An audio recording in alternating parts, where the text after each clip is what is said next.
E aí galera, tudo bem com você? O meu nome é Lucas e este é o canal Saiba Mais, o seu jeito de estudar a Bíblia. Coloque aí nos comentários qual o seu jeito de estudar a Bíblia e também lembre-se de seguir o canal e também ativar as notificações. Eu não sou muito bom de fazer publicidade porque eu sou jornalista, mas estou fazendo aqui para garantir o meu cachê.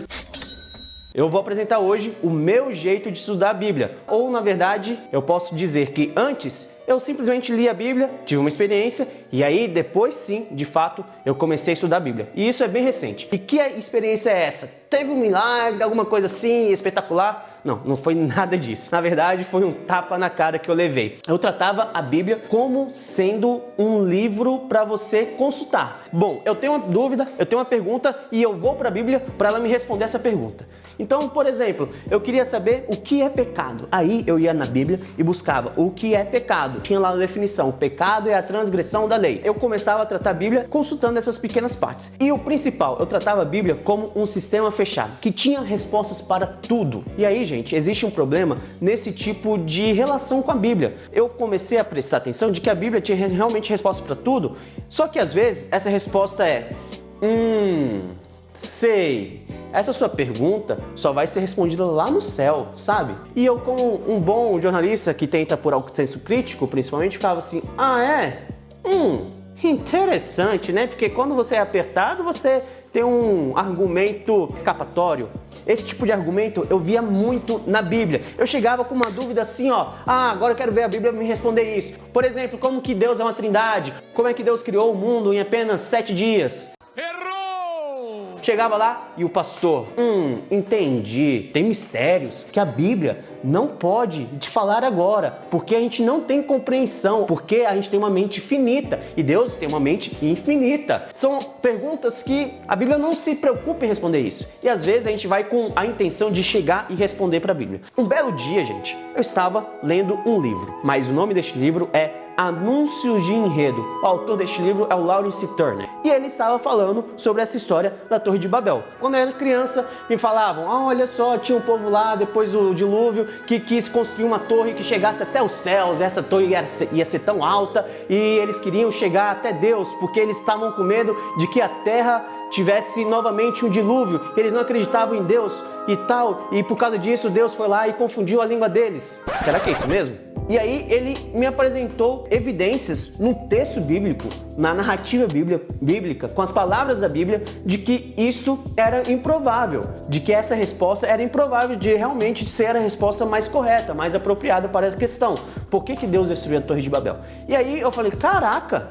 Não é que esse bicho tem razão? Eu comecei a ler a Bíblia e comecei a prestar atenção nas palavras do texto bíblico e eu entendi que a Bíblia é uma narrativa. Muito mais do que um código, ela é uma narrativa. E a Bíblia, você deve fazer perguntas para ela e não levar perguntas para a Bíblia. Compreender a diferença? Eu não entendi o que ele falou. Antes, eu tinha uma postura de que, olha, eu tenho uma dúvida aqui existencial. O que Deus quer dizer para mim neste momento? Então eu vou abrir aqui. Me responda a Bíblia, me responda a Bíblia. Como que eu faço para conseguir a garota correta? E aí eu me frustrava, porque, a Bíblia não vai responder isso para você, entendeu? O texto bíblico, ele é tão sagaz e tão sutil que você tem que ir para o texto bíblico e fazer perguntas para o texto bíblico a partir do texto bíblico e não a partir da sua própria experiência. Então, gente, vamos lá para o texto bíblico. Gênesis, o capítulo 11, o versículo de 1 ao 9, conta a história da Torre de Babel. Então vamos ler junto. E aí eu te pergunto, por que Deus fez isso com a Torre de Babel?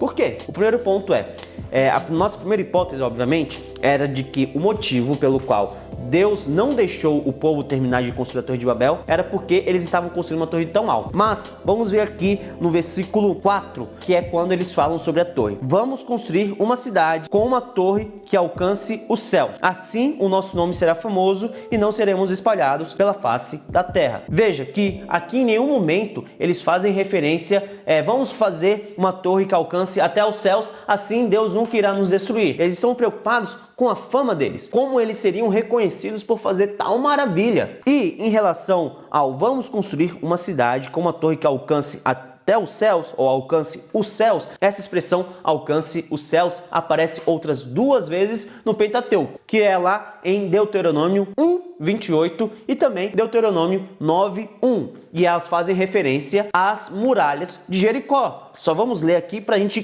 conseguir compreender. Para onde iremos? Nossos compatriotas nos desanimaram quando disseram: o povo é mais forte e mais alto do que nós. As cidades são grandes, com muros que vão até o céu. Vamos lá para a nossa segunda referência em que este mesmo termo aparece. É Deuteronômio 9, o versículo 1.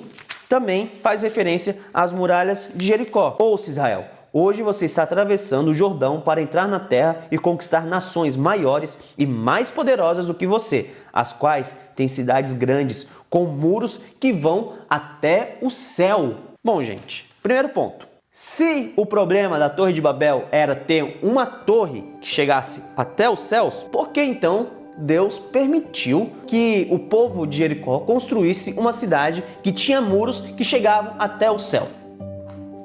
Digamos assim, era uma expressão de linguagem. A gente fala pôr do sol, mas a gente sabe que não é o sol que está se movendo, né? Sim, é a terra que está se movendo e por isso que parece que o sol está se movendo, mas ainda assim a gente fala que é o pôr do sol e não a terra que está escondendo o sol. Acho que eu expliquei errado? Deve ter explicado errado, enfim, mas vocês entenderam, é isso que importa. São expressões de linguagem. E aqui tudo indica que criar uma torre que chegasse até os céus ou que alcançasse até os céus seria apenas uma expressão, uma forma de linguagem. Então, se não é esse motivo, qual que é o motivo de Deus ter confundido as línguas do povo que estaria construindo a Torre de Babel? Que não te ensinaram sobre a Torre de Babel? Eu acho que esse vídeo ficou longo demais, então vai aí para a parte 2, que a gente vai ver como que a gente deveria interpretar, ou uma das interpretações possíveis, porque também eu não acredito que existe somente uma interpretação certa, mas acompanhe lá o próximo vídeo, a sequência desse vídeo aqui, que é o que não te ensinaram sobre a Torre de Babel. Oi, gente, que bom que você chegou até aqui. Se você quer aprender mais sobre a Bíblia, é só clicar nos cards que estão aqui do lado.